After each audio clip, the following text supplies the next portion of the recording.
सालों पहले माधोपुर और श्यामपुर के जंगल तक भूत प्रेत की कहानियां फैली हुई थीं।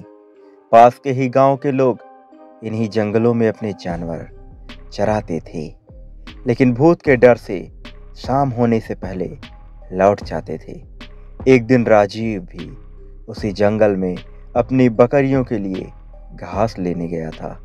अक्सर काम से जी चुराने वाला राजीव मजबूरी में जंगल आया था, इसलिए उसका मन घास काटने का बिल्कुल भी नहीं था। जंगल में आसपास उसने देखा कि घास नहीं है, क्योंकि सारी गाय बकरी घास खा गई थीं। अब वो मरे हुए मन से आगे बढ़ने लगा। जाते जाते वो करीब जंगल के बीच में ही पहुंच गया था। वहां काफी हरी घास और पत्तों से लदे हुए पेड़ थे। पास में ही झरना भी बह रहा था। ये सब देखकर राजीव को और आलस से आ गया। उसने सोचा कि कुछ देर पत्थरों पर बैठकर आराम कर लेता हूँ। लेटते ही राजीव गहरी नींद में चला गया और सपने देखने लगा। सपने में ही राजीव जंगल का रास्ता भूल गया था और उसने एक अजीब से आदमी को भी देखा। आदमी की शक्ल इतनी डरावनी थी कि राजीव की नींद खुल गई। डरा हुआ राजीव एकदम उठा और बकरियों के लिए घास काटने लगा। भले ही वो घास काट रहा था, लेकिन उसके जहन से सपने वाले उस डरावने इंसान की शक्ल जा ही नहीं रही थी। राजीव जल्दी जल्दी घास काट रहा था, क्योंकि सूरज लगभग ढलने ही वाला था। उसने कुछ देर बाद दो लोगों की आवाज़ सुनी। वो दौड़ता हुआ उस आवाज़ की तरफ बढ़ने लगा। उनके पास पहुंचकर राजीव कहने लगा कि मुझे मेरे गांव जाने का रास्ता बता दीजिए। उसकी बात सुनते ही वो दोनों वहां से एकदम गायब हो गए।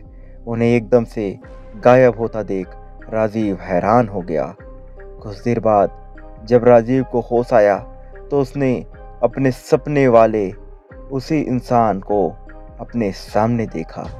उसी आंखें लाल रंग की थीं और दांत बाहर को निकले हुए। किसी तरह से खुद को संभाल कर राजीव वहां से पागलों की तरह दौड़ने लगा। उसी वक्त एक भालू उससे टकरा गया। उसने ऐसा झपट्टा मारा कि राजीव वो नीचे गिर गया। तभी भालू भी आदमी की शक्ल में आ गया। वह भी अजीब और डरावना था। हाथ टेढ़े मेढ़े, होठ कटे हुए और पैर उल्टे थे। इधर जंगल में फंसे राजीव को कुछ समझ नहीं आ रहा था कि उसके साथ क्या हो रहा है। उधर उसके घर वाले परेशान हो रहे थे। रात के 10 बज चुके थे, लेकिन राजीव घर नहीं लौटा था। उसका भाई उसे ढूंढने के लिए जंगल की तरफ निकल गया। राजीव का भाई एक पैर से ठीक से चल नहीं पाता था, इसलिए मदद के लिए उसके माता पिता के साथ ही गांव के कुछ लोग भी निकल पड़े। जंगल पहुंचने के बाद सबने राजीव के भाई और माँ को जंगल के बाहर के हिस्से में ही रोकने के लिए कहा और खुद टार्च और कुछ हथियार लेकर अंदर चले गए। करीब 3 से 4 घंटे तक सबने जंगल के चारों ओर उसे ढूंढा, लेकिन वो कहीं नहीं मिला। बस अब जंगल का अंदरूनी और घना हिस्सा ही बचा था। रात के 4 बज रहे थे, इसलिए सबने सुबह होने का इंतजार करने का फैसला लिया और कुछ देर जंगल में ही बैठ गए। सुबह होते ही सब आगे बढ़े और राजीव की तलाश शुरू की, लेकिन वो कहीं भी नहीं मिला। सब थक हार कर अपने अपने घर लौट आए। राजीव किसी एक कोने में भूख प्यास से तड़पता हुआ पड़ा था। उसे इतना भी होश नहीं था कि वो कहाँ है। राजीव का परिवार भी 3 दिन से उसकी याद में परेशान था। राजीव के भाई के मन में हुआ कि वो पक्का ही मुसीबत में ही होगा। अब मुझे भगवान को याद करना चाहिए। उसने तुरंत नीम के पेड़ के नीचे गड्ढा खोदना शुरू कर दिया। भाई लौटेगा कहते कहते किसी तरह से उसने गड्ढा खोद लिया। अब रोज सुबह वह उस गड्ढे में जल और दूध चढ़ाता था। उसका मानना था कि उनके देवता उसे नीम के पेड़ के नीचे रहते हैं।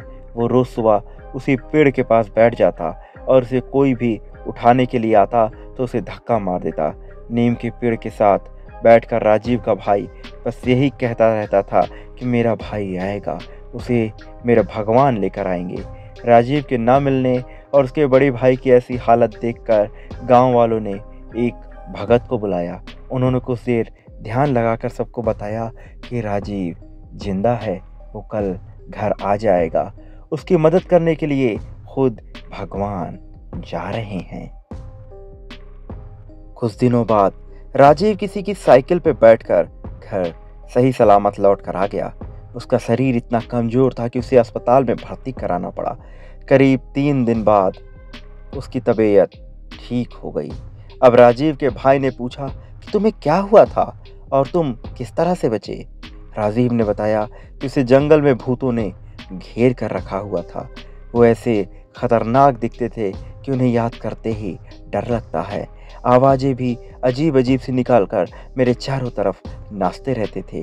मुझे लगता था कि मैं कभी बच नहीं पाऊंगा उन भूतों से, लेकिन भगवान से खुद को बचाने की मिन्नतें भी करता रहता था। तभी ऐसा लगा मानो भगवान ने उसकी पुकार सुन ली हो। उस दिन घोड़े के पैरों की आहट और उसके हिनहाने की आवाज़ आई। सभी भूत ये सुनकर शांत हो गए। घोड़े पर एक आदमी भी सवार था, उसके हाथों में तलवार थी। उसने देखते ही देखते सारे भूत भागने लगे। वो अपनी तलवार से एक एक को मारते हुए आगे बढ़ रहा था। फिर उस घुड़सवार ने मेरी तरफ देखते हुए कहा कि मैं तुम्हारे लिए ही आया हूँ, अब किसी तरह की चिंता मत करना। सुबह होते ही तुम्हें कोई ना कोई लेने आ जाएगा, अभी तुम आराम करो। राजीव ने आगे कहा कि उनकी बात को सुनकर उसके दिल को इतना सुकून मिला कि वो बता नहीं सकता। वहाँ से सारे भूत भी भाग चुके थे, इसलिए मैं बिना किसी डर के सो गया। सुबह जैसे ही मेरी आँख खुली तो वहाँ एक साइकिल वाला इंसान था। उसने मेरी तरफ हाथ बढ़ाकर कहा कि तुम्हारा घर कहाँ है, बता दो, मैं तुम्हें वहाँ पहुँचा दूँगा। उसके बाद वो मुझे घर ले आया। कहानी से सीख, भगवान पर अटल विश्वास हो तो वो भक्त की मदद करने के लिए किसी न किसी रूप में ज़रूर आते हैं। दोस्तों, आपको ये कहानी कैसी लगी हमें कमेंट करके ज़रूर बताएं। साथ ही इस वीडियो को लाइक करें, शेयर करें और नोटिफिकेशन बेल को ऑन कर लें और इस चैनल को ज़्यादा से ज़्यादा शेयर करें। हम लेकर आते हैं आपके लिए ऐसे ही रोचक, रहस्यमयी और विभिन्न प्रकार की कहानियाँ। दोस्तों, इस चैनल को आप ज़्यादा से ज़्यादा सब्सक्राइब करें। मिलते हैं किसी नए वीडियो में किसी नई कहानी के साथ। तब तक के लिए धन्यवाद, शुक्रिया।